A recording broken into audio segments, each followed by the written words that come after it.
El Instituto Estatal Electoral de Hidalgo presenta el programa de radio IE Contigo. Comenzamos.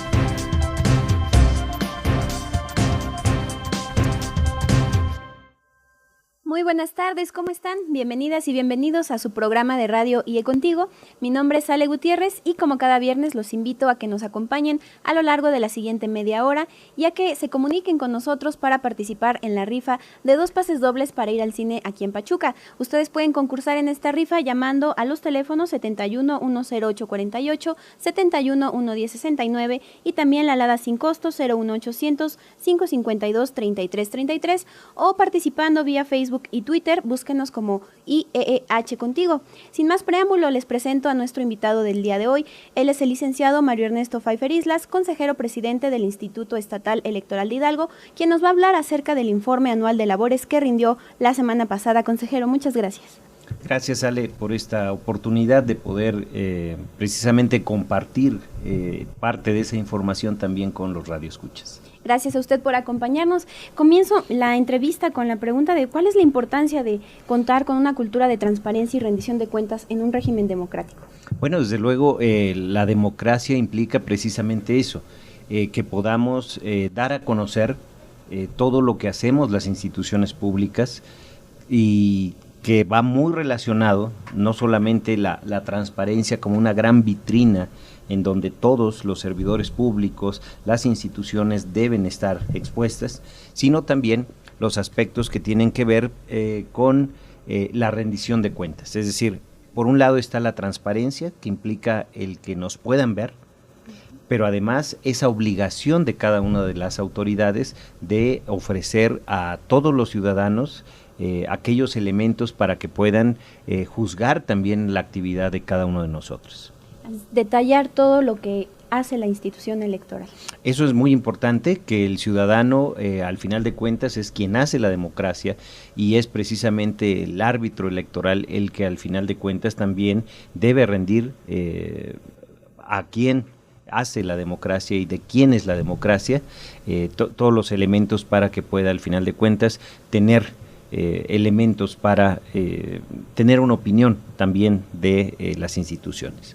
Consejero, usted hablaba en su informe de labores de las actividades que realizaron en la organización de la elección de diputados locales el año pasado y también de otras actividades paralelas al proceso. En lo que concierne al proceso, ¿cuáles fueron las primeras tareas que tuvo el Instituto Estatal Electoral?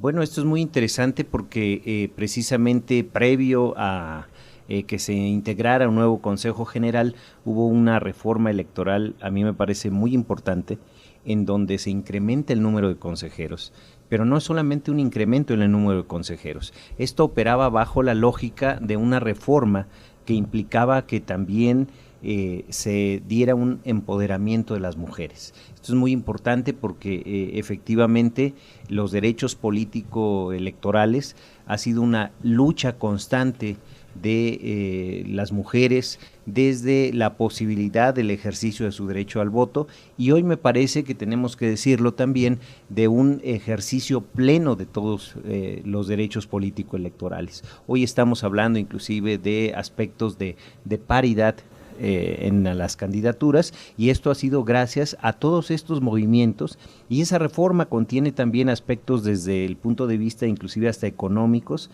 en donde hay la obligación de la autoridad electoral de brindar un porcentaje extra a los institutos políticos con la finalidad precisamente de que estas acciones se realicen.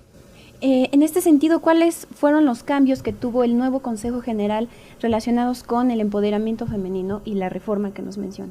Bueno, desde luego una obligación de otorgar un 2% extra al financiamiento público que se da por actividad general a los partidos, pero además la obligación también de los partidos de que el 5% del financiamiento se dé precisamente esas actividades de empoderamiento. Yo creo que es un gran compromiso de los partidos políticos que desde luego la autoridad electoral lo asume con toda responsabilidad y ese es un tema que desde luego digamos dio el marco para el inicio de este proceso electoral en 2013 en donde renovamos nuestro Congreso. ¿Qué datos nos podría destacar referentes a la elección del proceso al desarrollo del proceso electoral? Bueno, desde luego, desde la propia instalación, ya con una nueva conformación del Consejo General. Esto precisamente se da el 15 de noviembre de 2012, y aquí quiero agradecer de verdad el gran trabajo que han hecho las consejeras, los consejeros electorales, y desde luego el trabajo que ellos mismos han realizado en comisiones. Desde el primer momento empezamos a trabajar en estos temas, y pues desde luego en el transcurso después del propio proceso se aprueba la creación de la Comisión de Equidad de Género, que vuelve a ser un refuerzo precisamente a esta política institucional que había marcado la propia reforma electoral. ¿Cómo planearon ustedes todas las actividades que tenían que hacer? Este es un tema muy interesante y no hay que dejar de reconocer el trabajo que ya se había realizado. El anterior Consejo General, que se integraba únicamente con 5 consejeros, ya había adelantado un proyecto importante, un cronograma de actividades, en el cual de entrada fue en el que nos basamos, ¿no? Esto era importante, al final de cuentas todavía se detalló, tuvimos la participación de los partidos políticos, a quienes agradezco también todo el acompañamiento que se dio durante todo el proceso, y así fue como iniciamos, analizando, digamos, en la parte previa, porque el proceso electoral inicia precisamente con una sesión formal de instalación del Consejo, y esto se realizó precisamente el 15 de enero de 2013, con lo que se arrancó precisamente el proceso electoral para la renovación de la legislatura. Después del 15 de enero, ¿qué sucedió? ¿Cuáles serían los datos más destacados que podríamos mencionar, por ejemplo, en cuanto al listado nominal, a observadores electorales, a funcionarios de casilla? Bueno, aquí hay muchos temas y que tiene que ver con toda una numeralia, pero por ejemplo, decirles a los radioescuchas que partimos de un listado nominal, es decir, de aquellos ciudadanos que tenían la posibilidad de ejercer su derecho al voto, de 1.924.368 ciudadanos. Ese era el reto, el poder organizar una elección para ese universo de ciudadanos, porque a veces se piensa que el hecho de que no se acuda un porcentaje alto de votación, pues pudiera, digamos que no organizamos la elección para todos. El punto de partida es que tenemos que organizar absolutamente la posibilidad de ejercer su derecho al sufragio para todos esos ciudadanos. Por eso es importante este primer número, y para poder hacerlo contamos precisamente con 1.238 auxiliares electorales, es decir, ese fue un gran ejército que el instituto tuvo, afortunadamente con personas, la gran mayoría pertenecientes al servicio profesional electoral. Esto hay que destacarlo, porque de esa manera se refuerza, y además sabemos de la experiencia, de todo lo que pueden aportar estas personas. 177 auxiliares que tuvimos en el propio instituto, y desde luego, pues ya en términos, digamos, materiales, pues mandamos a hacer 1.929.768 boletas. El número es un poco mayor en razón de que los representantes de partido pueden acreditar ciudadanos que no necesariamente pertenezcan a la sección. Por eso es que se tiene que enviar, digamos, una cantidad que pues representa propiamente una parte que equivale a esta situación. Y 126.189 documentos complementarios. Todos estos documentos también fueron sometidos al análisis, a la revisión por parte de los consejeros, de las consejeras y de los partidos políticos, que obviamente con el apoyo fundamental de los coordinadores ejecutivos de organización, de capacitación, pues se fue construyendo todo este material para que al final de cuentas el ciudadano pudiera ejercer su derecho al sufragio precisamente en 2013. ¿Contaron con medidas de seguridad las boletas electorales? Este es un tema que también se debe destacar. Nuestras boletas electorales tuvieron mayores medidas de seguridad que muchos papeles moneda que existen en algunos países, hay que decirlo, porque tenían, por ejemplo, aspectos de marcas de agua, fibras visibles, invisibles. También tuvimos textos de seguridad firmas de los integrantes que se podían ver solamente con luz ultravioleta, microtextos en las líneas divisorias donde precisamente los recuadros donde aparecen los partidos y los nombres de los candidatos, esas divisiones no eran rayas simplemente, sino que tenían un texto que obviamente no se daba a conocer con la finalidad de resguardar precisamente esta seguridad. Y decirlo también, esto fue una actividad supervisada, revisada por los partidos políticos. En el momento se tuvo muchísimo cuidado en el traslado de las boletas. Esto se hizo gracias al apoyo de la Secretaría de Seguridad del propio Estado, como no se hicieron en el caso de nuestra entidad, pues tuvimos que trasladarla a través también de la Policía Federal Preventiva, quienes también les agradecemos su participación. Y bueno, todo este tipo de situaciones a veces no se ve, por eso era importante de alguna manera también destacar algunas de estas actividades. Presidente, en cuanto a la participación ciudadana, que es muy importante, ¿qué nos puede platicar del papel y el número que se tuvo de observadores electorales y de ciudadanos insaculados o sorteados para ser funcionarios de casilla? Tuvimos 120 observadores electorales, se insaculó, como dice la ley, o se sorteó, para decirlo en términos más llanos, a 289,226 ciudadanos. Entonces, bueno, que es casi una cuarta parte del padrón, y de ellos capacitamos a más de 50,000 ciudadanos. Esto hay que destacarlo porque también hay que agradecer. El instituto son sus servidores públicos, por supuesto, es la gente del servicio, son las personas que se incorporan de manera temporal a las actividades, pero también la fortaleza de una elección la debemos gracias a la ciudadanía, a ese empeño, a esa posibilidad que nos dan de colaborar con nosotros como consejeros en los consejos distritales, como funcionarios de casilla y desde luego ya en una actividad que ellos pueden desarrollar de manera particular como observadores que comentábamos y desde luego aún en las representaciones partidistas vigilando el propio proceso electoral. Yo creo que esto también es muy importante. Consejero, bueno, estamos a unos 3 minutos de tener que concluir este primer bloque del programa. ¿Qué nos puede decir acerca de las acciones que tomó el instituto para invitar a la gente a votar, a no dejar de levantarse temprano el domingo e ir a acudir a emitir su voto?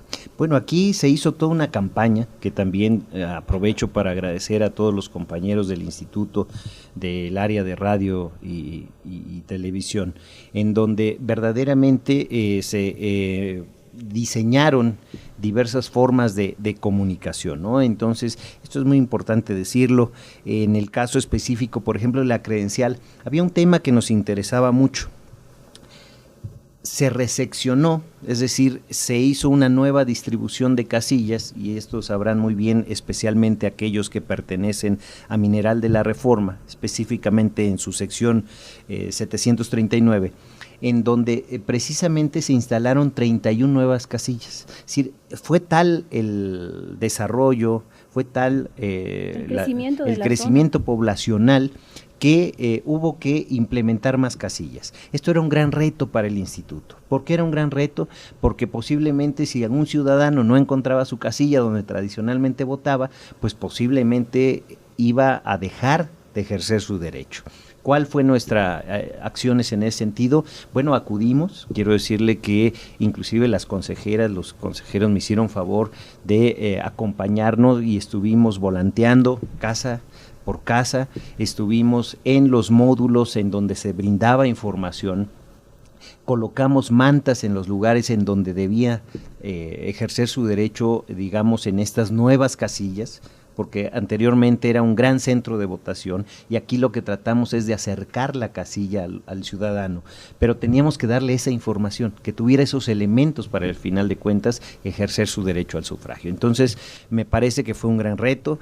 Desde luego hubo toda una campaña de credencialización que empezó desde el 16 de enero al 30 de abril, y bueno, en situaciones que son, digamos, comunes en todas las elecciones, se exhibieron los listados nominales para que el ciudadano pudiera acudir y revisarse en esas listas y ver que verdaderamente su nombre estaba consignado en las mismas, porque si no, en el momento de llegar a la casilla y no estar en ese listado, finalmente no podría ejercer su derecho al sufragio. Son actividades que se van realizando y que verdaderamente hay un gran apoyo y respaldo de los ciudadanos. De todo esto que nos platica, bueno, me tocó verlo. Yo suelo acudir a un tianguis que se ubica ahí en Mineral de la Reforma y sí vi un kiosco donde había gente que estaba informando a las personas dónde les tocaba votar en la elección con todo esto del reseccionamiento. Tenemos que hacer un corte, pero vamos a regresar para continuar hablando del informe anual de labores del Instituto Estatal Electoral de Hidalgo. Estás escuchando tu programa de radio IE Contigo. Comunícate con nosotros. Llama a los teléfonos 71 108 48 y 71 110 69.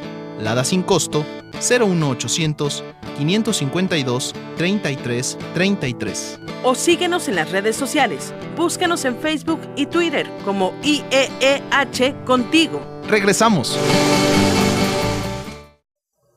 Estamos de regreso en su programa IE Contigo. Vamos a seguir platicando con el licenciado Mario Ernesto Pfeiffer Islas, consejero presidente del Instituto Estatal Electoral, acerca del informe anual de labores que rindió sobre las actividades del instituto en la organización de la elección de diputados locales el año pasado y otras actividades extras al proceso electoral. Él ya nos platicó acerca de todo lo que tuvieron que organizarse, la planeación en cada etapa del cronograma de actividades que se tuvo, y ahora vamos a enfocarnos ya en la etapa del registro de los candidatos. ¿Cuántas fórmulas se registraron?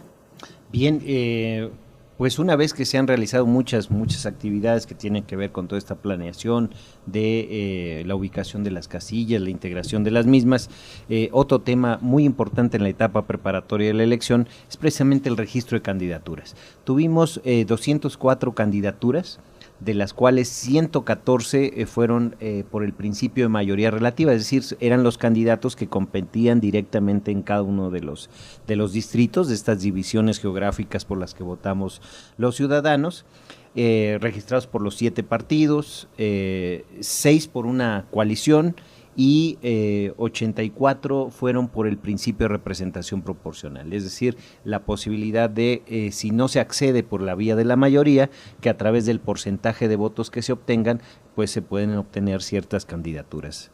A eso se refiere. Y un tema interesante, Ale, fue precisamente las candidaturas independientes.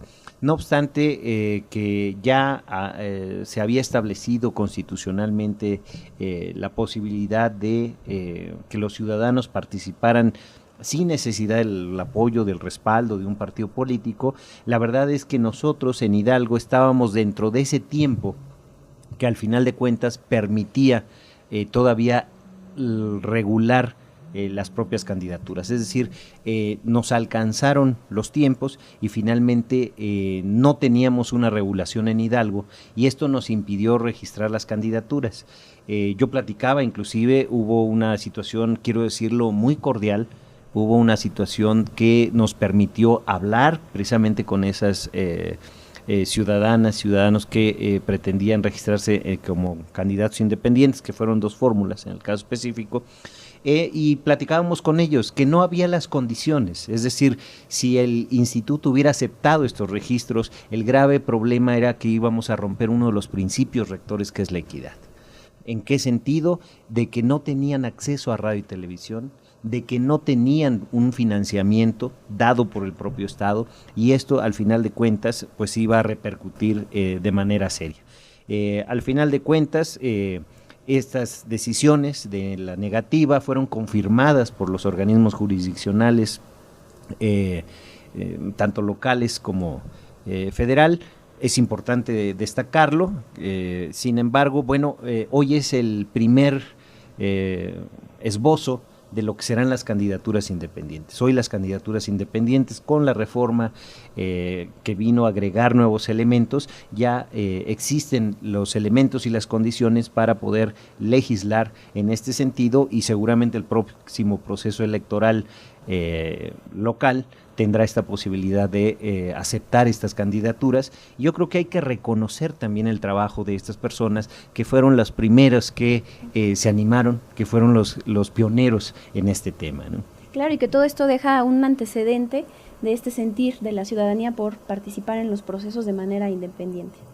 Acerca del PREP, antes del día de la elección, la Universidad Nacional Autónoma de México, la UNAM, hizo una evaluación diagnóstica al programa de resultados electorales preliminares, que es a través del cual se conocen los resultados de la votación. ¿Cuál fue el resultado o el diagnóstico de este examen que se aplicó? Efectivamente, hay que reconocer que el programa de resultados electorales preliminares no es una situación novedosa. Ya desde varias conformaciones anteriores del Consejo General se venía dando. Lo que sí podemos destacar en este 2013 es que la propia Universidad Nacional Autónoma de México, la máxima casa de estudios en el país, reconoció que la tendencia era hacia un 100% de confiabilidad. Es decir, no se puede decir 100% de confiabilidad, toda vez que pues son elementos que son operados por seres humanos, que podemos tener errores, que podemos tener fallas. Sin embargo, la tendencia era hacia el 100%, lo que esto implicó desde luego un gran trabajo, una gran responsabilidad de personal del instituto, y esto hay que destacarlo también. Algunos programas de resultados preliminares no son desarrollados por los propios institutos, no se hacen con personal del instituto, y aquí me parece que eso fue lo que nos llevó a alcanzar este porcentaje que hablaremos más adelante respecto a su resultado. Hay gente muy comprometida, hay gente que siente esta responsabilidad.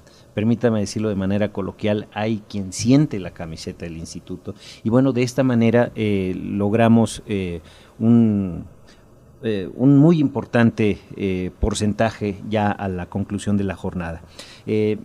Tiene que ver con capacitación, tiene que ver con inversión, también invertimos en nuevas terminales, teníamos la posibilidad de transmitir propiamente desde cualquier punto del estado. ¿Por qué? Porque lo podíamos hacer vía telefónica, lo podíamos hacer de manera inalámbrica a través de satelital, o definitivamente en esta posibilidad de brindar las mejores condiciones. Recordemos que julio es un mes complicado climáticamente hablando, inclusive el día de la jornada en algunas regiones del estado cayó un fuerte aguacero, y sin embargo aún así el programa de resultados electorales funcionó, y quiero decirle que funcionó muy bien porque no hubo modificaciones de los resultados que se dieron en el momento, en tiempo real, una vez concluidos los cómputos en las casillas, y lo que finalmente fueron los resultados oficiales.